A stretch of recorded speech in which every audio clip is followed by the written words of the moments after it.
Hello, welcome to Precon Decon, the video series where I deconstruct the pre-constructed decks of Magic the Gathering's history.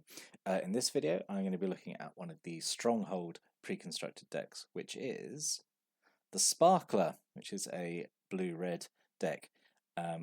Quick aside before I get into it, this deck has a lot of sentimental value to me. It was my first pre-constructed deck that I got. This is my first deck I got. I was getting into the game and I'd gotten maybe like a few booster packs from Tempest, maybe like one of those tournament packs, which was essentially like 3 boosters and a bunch of land stuck in together. So I just had this random collection of cards. But then the following Christmas, I got this deck. Not sure why. Because I didn't ask for it, because didn't know anything about like these decks or anything. There wasn't really the kind of resources around there are these days to like know what products there were. So I guess my parents just picked this one out at random. And I just remember opening and being really excited that it was like it was a whole deck ready to play out of the box. It was really exciting. A lot of sentimental value for the Sparkler. So this is the deck list. It's you'll see that it's a bit strange. So we have 21 instants, we have 6 enchantments, 3 creatures, 3 sorceries, and 27 land. So this is very odd. We've got the mana curve off to the side there. So the theme of this deck is playing a bunch of spells. It's definitely not winning with creatures. But let's look at these creatures. So we have 1 Mog Fanatic, just a 1/1. You can sacrifice it, does 1 damage to any target. Perfectly fine creature. I mentioned this in the Flames of Wrath deck review for Tempest, but this was a card that was really that was kind of better than it looks now. Because at the time it was printed, combat damage is the stack. So what you could do, you could block with this guy or attack and deal 1 combat damage to something, and then also then sack him to do 1 damage to something else. So he could take down X2s, he could take down 2 X1s, he could block something, kill an X1, and still do damage. Pretty good. But I don't know whether that made him good or whether he's good on his own or he was good because of the rules at the time. I think he's okay. Like the abilities, it's a free activation and it can be used at any time. I think it's fine. But yeah, just 1 of him, and then 1 Wall of Razors, which is just a 4/1 first strike defender. I still actually really like Wall of Razors. I fully appreciate it's not a good card because walls like rarely are, but like back in the day when I used to play kind of just at school with friends, if I could find a way to get Wall of Razors into a deck, by God, it was going in the deck because 4/1 first strike is that's a really scary blocker to get by. And yeah, I think even now like a 4/1 first strike is quite on defense for 2. That's pretty good. I like Wall of Razors. And then Wall of Tears, which is if it blocks anything, the creature that blocks go back to hand at end of combat. I think that's pretty good as well. The thing that annoys me is that there's only 1 of each of these creatures. I'm going to talk about this more during the summary, but like, it's just so weird to have a pre-constructed deck. Like, it's designed for new players, and you have 3 creatures, and it's just very weird. But anyway, let's move on and start talking about all the spells. So we have a lot of burn spells because that's how you're going to win. You're not winning through creatures. So we have 3 Lightning Blasts, which just does 4 damage to anything. That's fine. Shock, 2 damage to anything. This is the first time Shock shows up. That staple card. This is where it first showed up. Fanning the Flames, which is a X spell, does X damage, and it has buyback. So if you hit a point where you can afford the buyback cost, then you can just keep playing it, which is fine. And then Searing Touch, which is just 1 damage, and it has buyback as well. So it's not as good as Fanning the Flames. And then we have on the opposite side we have a load of counter magic. So we have one counter spell. We have 3 mana leaks. This is where Mana Leak was first printed. Again, another kind of iconic blue counter spell.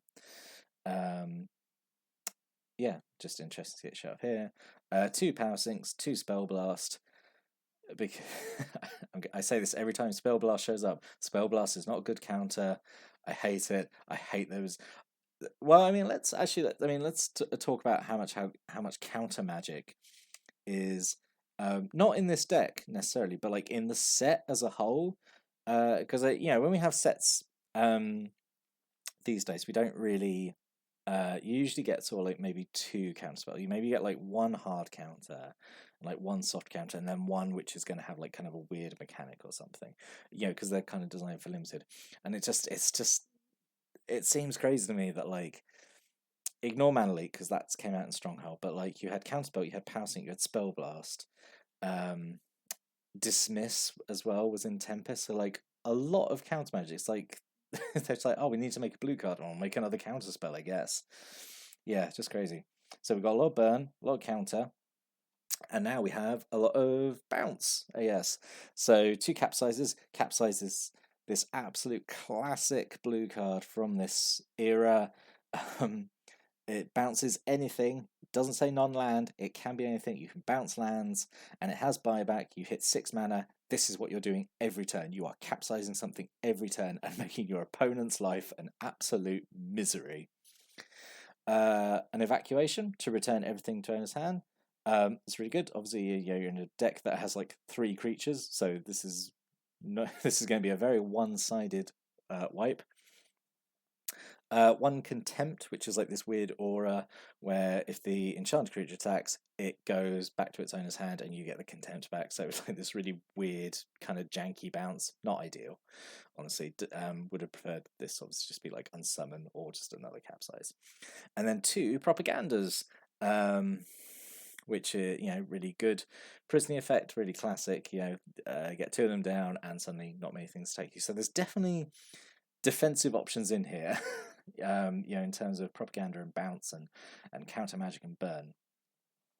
We have a few more tricks.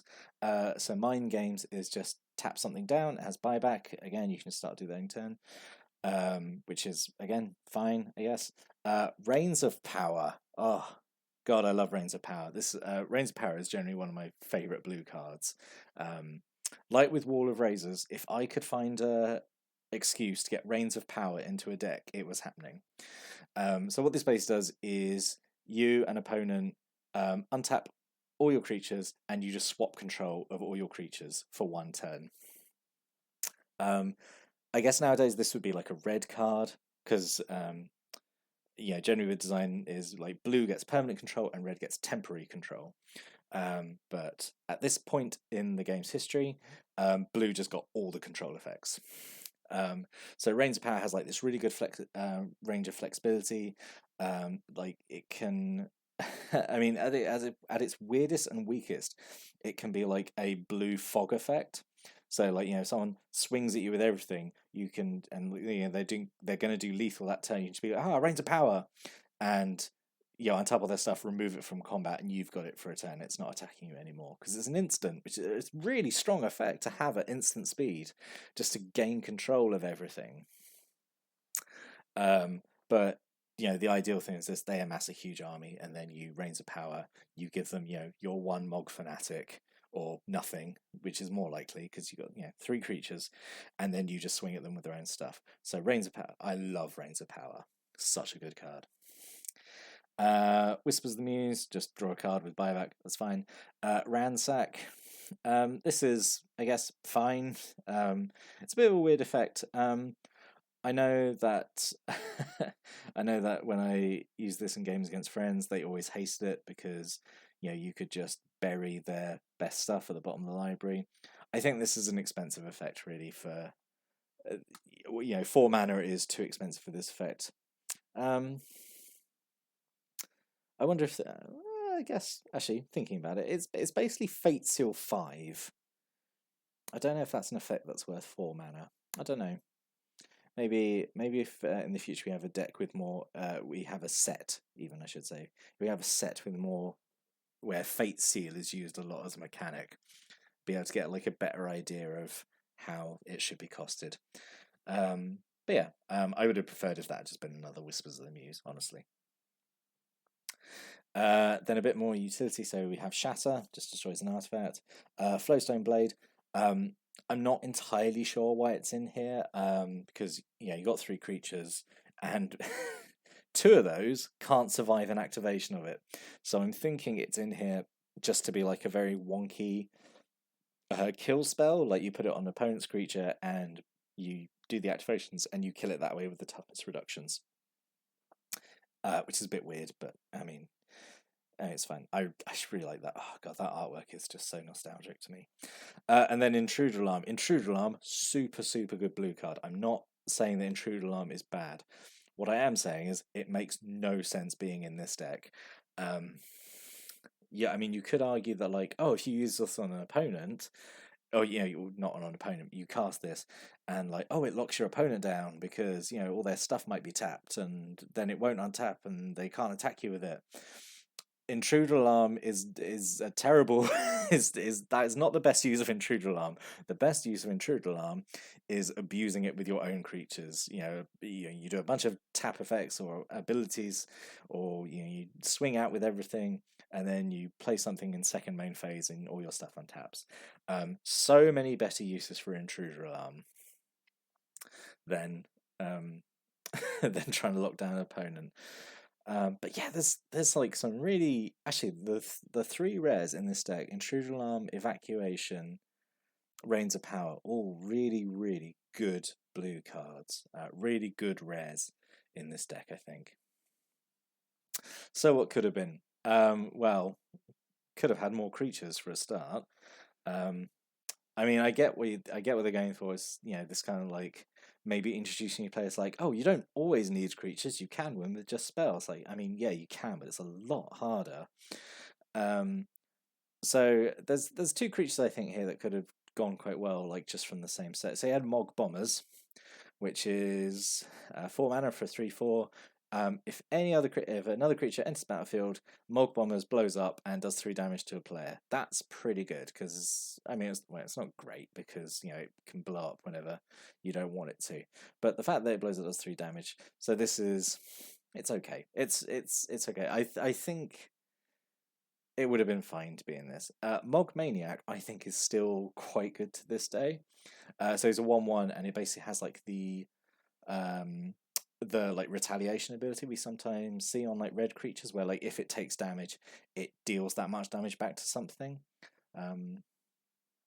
Which I wonder if they'll ever like keyword one day. The thing is, like, it shows up so irregularly. I don't know if it's worth keywording, but for like 2 mana to have that ability makes him like a really good chump blocker, which is like perfect in a deck like this, because that's what you want. You want to kind of lock the board down,